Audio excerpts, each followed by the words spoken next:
आप लोग अच्छे होंगे और अच्छी तरीके से पढ़ाई कर रहे होंगे। आज हम इस सेशन में जानेंगे क्लास 10th का मैथमेटिक्स प्रश्नावली 5.3 का क्वेश्चन नंबर 8, जिसमें क्वेश्चन में दिया हुआ है A2 की वैल्यू 14, A3 की वैल्यू 18, यस 51 की वैल्यू ज्ञात करनी है और हमें B की वैल्यू नहीं मालूम है, न ही A की वैल्यू मालूम है। तो ध्यान देंगे, हम मान लेते हैं कि दिए गए समांतर श्रेणी का प्रथम पद A है और सार्वधातुक D है।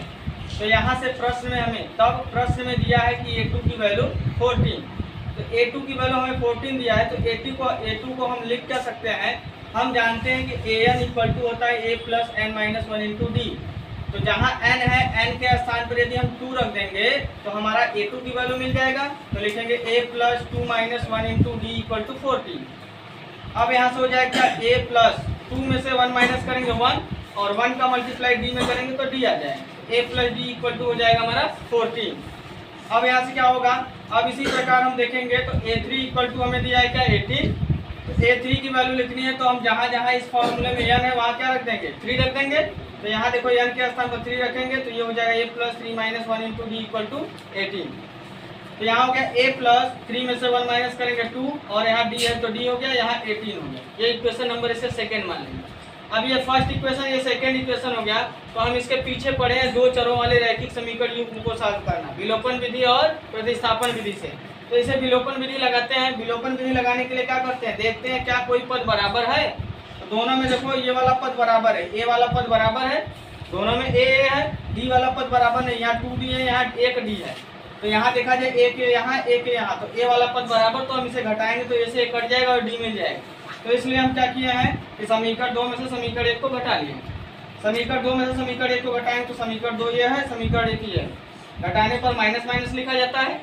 A में से 1 घटेगा 0 हो जाएगा या कैंसिल हो गया। 2D में से D को माइनस करेंगे तो 1D बचेगा और 18 में से 18 में से 14 को घटाएंगे तो 4 आएंगे।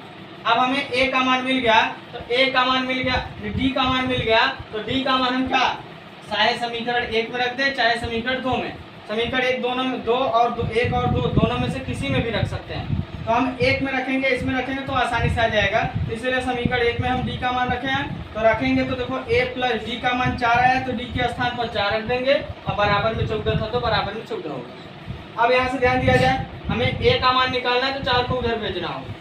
एक बात ध्यान देंगे, बराबर के दूसरे साइड यदि प्लस को भेजते हैं तो माइनस होता है, माइनस को भेजते हैं तो प्लस होता है, गुणा को भेजते हैं तो भाग होता है, भाग को भेजते हैं तो गुणा होता है। तो यहाँ प्लस है, इसको उधर भेजेंगे तो -4 होगा। तो 14 में से 4 घटा दिया, कितना आ गया 10।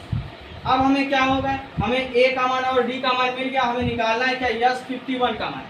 तो यस 51 का मान निकालने के लिए यानी हमको यस का फार्मूला चाहिए। तो हम जानते हैं यस का फार्मूला होता है ये n पदों का योग ज्ञात करने का फार्मूला है। तो यस का फार्मूला होता है n/2, ब्रैकेट में 2A plus n minus 1 into D. अब यहाँ से हम क्या करेंगे, जहाँ जहाँ n है वहाँ 51 रख देंगे तो यस 51 का मान मिल जाएगा जो हमें ज्ञात करना है। तो n के स्थान में 51 रख दिए। A का मान हम निकाले हैं 10 आया है, n का मान 51 रखे, D का मान निकाले 4 आया है 4 रख दिए।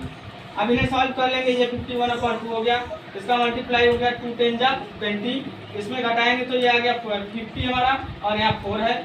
इसे ऐसे ही लिखा गया है, इसका मल्टीप्लाई इसमें करेंगे 200 में 20 जोड़ेंगे तो 220 हो जाएगा। इस 2 से इसे डिवाइड कर देंगे तो ये हो जाएगा 110 का मल्टीप्लाई 51 में करेंगे तो 5610 यही आएगा और यही हमारा यस 51 का मान है, यही हमारा आंसर है, यही हमें बताना था इसमें। तो आप लोगों को ये क्वेश्चन अच्छे से समझ में आया होगा। यदि ये क्वेश्चन आप लोगों को अच्छे समझ में आया तो कमेंट करें, शेयर करें और हमारे चैनल को लाइक करें, सब्सक्राइब करें। और आगे के क्वेश्चन को जो नहीं समझ में आ रहा है कमेंट में पूछ सकते हैं। आगे के क्वेश्चन हम अगले दिन जानेंगे। धन्यवाद।